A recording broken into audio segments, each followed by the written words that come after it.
How to use Capcut 3D Zoom. Hello everyone, welcome back to my channel Quick Guide. Today in this tutorial video, I will teach you guys how you can use Capcut 3D Zoom. So let's get right into the video. Now open your Capcut application and tap on New Project. Now you can select any one of the clip to use. Once you are on this page, now tap on the clip.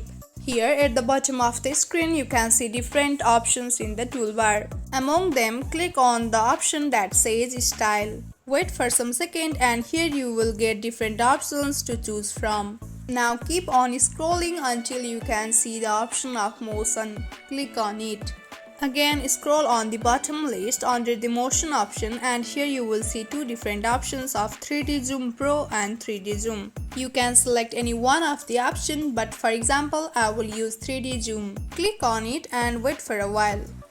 Now it may take some time, and once it is completed, here you can see the effect is applied on the clip. Now you can play from the beginning and here you will see the 3D Zoom is applied. So that's all. In this way you can use Capcut 3D Zoom.